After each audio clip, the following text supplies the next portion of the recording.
काटूं कैसे राता ओ सावरे, जिया नहीं जाता सुन बावरे, के राता लंबे आ रे कटे तेरे संगया संगया, के राता लंबे आ कटे तेरे संगया संगया रे।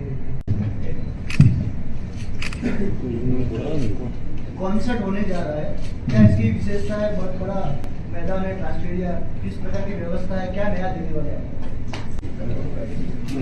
तो हम लोग ऑनेस्टली अभी कुछ 10-12 कंट्रीज से प्ले करके आए। यूजुअली एक आर्टिस्ट, इंडियन आर्टिस्ट पहले इंडिया में सब जगह प्ले करता है, उसके बाद विदेश जाने का मौका मिलता है। बट अपने तारे कुछ ऐसे रहे और कुछ ऐसा रहा कि पहले हम लोग सारे बाहर के टूर्स रहे। यूएस करा भी हमने, यूके करा हमने, ऑस्ट्रेलिया करा और दुबई, मॉरिशस, बैंकॉक, बहुत सारे इंटरनेशनल शोज करे। और देख के बहुत खुशी हुई कि इतने सारे इंडियंस वर्ल्ड वाइड स्प्रेड है और हिंदुस्तानी आर्टिस्ट को सुनने आते हैं, हिंदुस्तानी आर्टिस्ट को देखने आते हैं। तो लगा कि अगर यहाँ पर इतनी भीड़ है तो अगर इंडिया में हम लोग करें तो मुझे लगता है कि बहुत ज़्यादा मज़ा भी आएगा और एक बहुत ही सुंदर शो बनाया जा सकता है। तो आज मैं आया हूँ ट्रांसमीडिया। हमने असल में फिर उसके बाद ट्राई करा कि काफ़ी अलग अलग जगह शो करें, लेकिन कहते हैं ना जब जहाँ तारे ले जाते हैं उधर ही चलना चाहिए। वो कुछ ऐसे ग्रह बैठे कि इवेंचुअली हमारी इंडिया टूर की शुरुआत ही गुजरात से हो रही है। यहाँ पे जब हमने शुरू करा बात करना तो वेन्यू से लेकर के, डेट से लेकर के, प्रोडक्शन से लेकर के हर चीज़ अपने आप ही एक के बाद एक रास्ते पे पड़ती रही। और हम लोग को पहला शो इंडिया में हम लोग अहमदाबाद गुजरात से कर रहे हैं ट्रांस स्टेडियम में। और जो पूरा मोटिव है इस शो में इस तरह से पर्सनली इन्वॉल्व होने का, ताकि क्योंकि मुझे लगता है कि आज की डेट में बहुत सारे शोज बहुत सेम से दिखते हैं। सेम स्टेज होता है, सेम वेन्यू होती है, सेम ऑडियंस होती है, सेम ही गाने हो रहे हैं, म्यूजिशियन भी सेम ही होते हैं। थोड़ा सा उसको एक लेवल और ऊपर ले जाकर के कुछ अच्छा और खूबसूरत दिखाने की उम्मीद कर रहा हूँ। इसलिए अहमदाबाद आया हूँ, खुद वेन्यू देखने आया हूँ, वेन्यू समझने आया हूँ और ये समझने आया हूँ कि किस तरह से हम लोग यहाँ पे एक अलग एक्सपीरियंस क्रिएट कर सकते हैं अहमदाबाद के लोगों के लिए। जब हम अगर ऑनलाइन जाके देखते हैं तो अहमदाबाद से हमें बहुत मैसेजेस आते हैं, बहुत प्यार मिलता है जब भी गाने रिलीज होते हैं। जो आखिरी गाना मैंने शूट करा वो मैंने यही गुजरात में अहमदाबाद में शूट करा। उसमें शुरुआत में थोड़ा गुजराती बोलने का भी मौका मिला मुझे। तो मुझे लगता है these are all signs and me and my whole team we are here. We are organizing the show ourselves with the help of all the brothers and local promoters who are helping us in this. And साथ में मिलके करेंगे कोई धमाल करेंगे। जी this is Chetan Chauhan. जैसे अभी आपने बताया कि you want to make some stage को नेक्स्ट लेवल अप करने जा रहे हैं, तो वो नेक्स्ट लेवल अप क्या होगा? वो नेक्स्ट लेवल अप तो आपको 9 दिसंबर आना पड़ेगा देखने के लिए। अगर अभी सब बता दूंगा तो फिर कैसे चलेगा। बट हाँ, डेफिनेटली लाइट, साउंड और परफॉर्मेंसेस बहुत स्पेशल रहेंगी, सॉन्ग सिलेक्शंस बहुत स्पेशल रहेंगे और एक स्टेडियम में कॉन्सर्ट होता किस तरह से है उसको हम लोग अच्छी तरह से दर्शाना भी चाहते हैं और एक स्टैंडर्ड भी सेट करना चाहते हैं और सबसे इम्पोर्टेंट एक मार्क बनाना चाहते हैं। किस तरह से हम बाकी सारे शोज में से एक ऐसा शो कर सके जो आपका अपना शो हो भी and at the same time अलग भी दिखे। Concept between multilingual or only Hindi? Sir इसमें तो काफी भाषाओं में गाता हूँ, तो सेट लिस्ट अभी तैयार नहीं करी, पर हाँ डेफिनेटली कुछ ना कुछ तो गुजराती में गा के जाना पड़ेगा। जो आप पूछना चाह रहे हैं मैं समझ सकता हूँ, तो गुजराती में जरूर कुछ गाऊंगा, कुछ खूबसूरत गाऊंगा आपके लिए। जी सर, तेलुगु में भी गाता हूँ और तमिल में भी गाता हूँ और पहाड़ी हूँ तो अपनी भाषा में भी गाता हूँ, इंग्लिश भी थोड़ी बहुत गा लेता हूँ। तो देखते हैं या मल्टीलिंगुअल मेरे ख्याल से डेफिनेटली कुछ एक ऑडियो विजुअल ट्रीट रहेगी आपके लिए। तो भाषाएं तो हिंदुस्तान में अपने आप में इतनी सारी भाषाएं हैं, लेकिन भावना एक ही है। तो भाषा समझ में आए ना आए, लेकिन भावना जरूर समझ में आएगी। What difference you find between the playback singing and the concert? Sir playback singing थोड़ी पर्सनल सी होती है, आपसदारी की बात होती है। तो दो लोग आपस में अगर बात करेंगे तो वो होता है प्लेबैक सिंगिंग। और जब एक बंदा बहुत सारे लोगों से बात करेगा वो होती है कॉन्सर्ट सिंगिंग।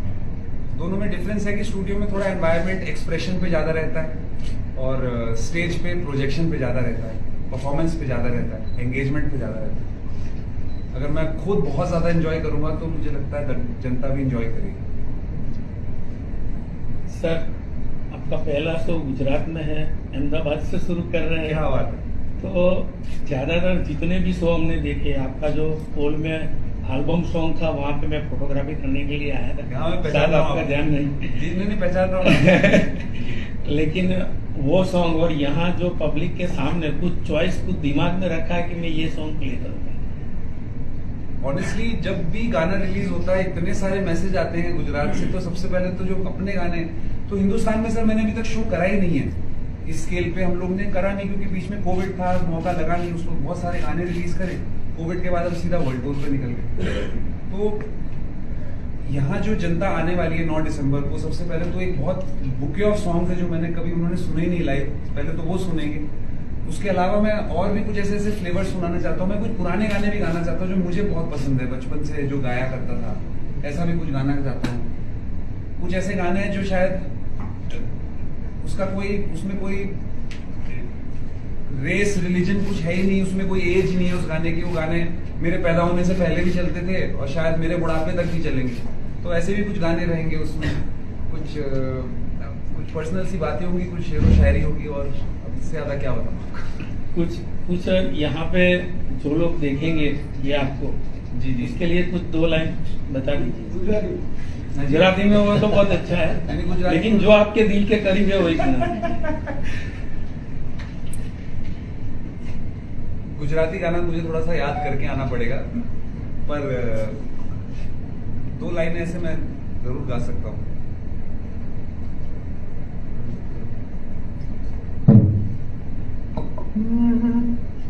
काटूं कैसे राता ओ सावरे, जिया नहीं जाता सुन बावरे, के राता लंबे आ रे कटे तेरे संगया संगया, के राता लंबे आ कटे तेरे संगया संगया रे।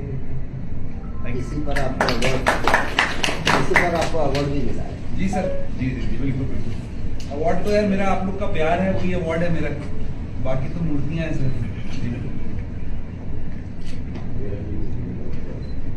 सो 9 दिसंबर आप सब लोग को सर की तरफ से फ्री पास।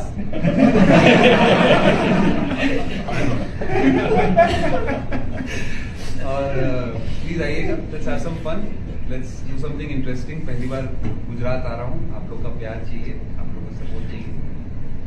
एंड एक प्रॉमिस कर सकता हूँ दैट वो रात 9 दिसंबर की रात आप लोग भूलेंगे।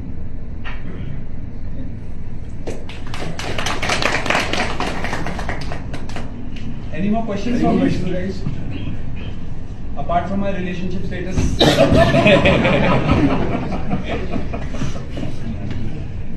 मतलब मैं एक चीज पूछना Sir, चाहता हूँ, something because good. lot of media has asked me, past में ऐसे कभी नहीं हुआ है कि a singer who has come a month before, done their homework, doing press, meeting media, connecting in a very deep level. So they were asking me a lot of questions. कि why? Nobody is doing that. Why he is doing? Sir क्या होता है कि हमारी ना आदतें खराब कर दी आप लोग के प्यार में। हम आते हैं राजा की तरह, सीधा जाकर के स्टेज पे वहाँ 2 हल्ला मचाते हैं, फुल अच्छा गाना वाना गा करके साइड में बैठ के चले जाते हैं। मैं चाहता हूँ थोड़ा और एक पर्सनली इन्वॉल्व होकर के, मतलब अगर कुछ अलग देना है तो उसको अलग तरह से देखना भी पड़ेगा और समझना भी पड़ेगा। तो मेरा पूरा उद्देश्य इसमें यह है कि वो फाइनेंशियली शो कैसा करता है, उसकी मार्केटिंग कैसे होती है, वो मेरा कंसर्न नहीं है। मेरा कंसर्न है कि हम किस तरह से एक स्पेशल एनवायरनमेंट क्रिएट कर सके जहां पर एक अच्छा ऑडियो विजुअल एक्सपीरियंस हो। शो जो होता है वो सिर्फ गाना सुनने के लिए नहीं होता, उसका नाम शो है, यानी कि देखना पड़ता है उसको। तो उसको देख करके किस तरह से एक ऐसा एनवायरनमेंट क्रिएट कर सके हम लोग सब साथ में। जब भी हम लोग कॉन्सर्ट में जाते हैं, मैं नहीं सोचता कि हम 8 लोगों का बैंड है जो सिर्फ प्ले कर रहा है। मुझे लगता है हम जितने यहाँ 18-20 हज़ार लोग हैं, हम सब एक बैंड है, हम एक यूनिट है। क्योंकि जब हम गाने गाते हैं तो आप लोग सब हमारे साथ गाने गाते हैं, जोर जोर से गाने गाते हैं। अगर मैं आप लोग को ऐसे 2 घंटे आपके पूरे दिन से आपकी सारी तकलीफें, आपकी सारी प्रॉब्लम्स, आपको अगर 2 घंटे के लिए मैं भुला सकूं, तो अब मुझे लगता है I am doing my job well, and इसीलिए मैं यहाँ पे हूँ। So this is Azad press को लाइक, सब्सक्राइब और कमेंट करना ना भूलें।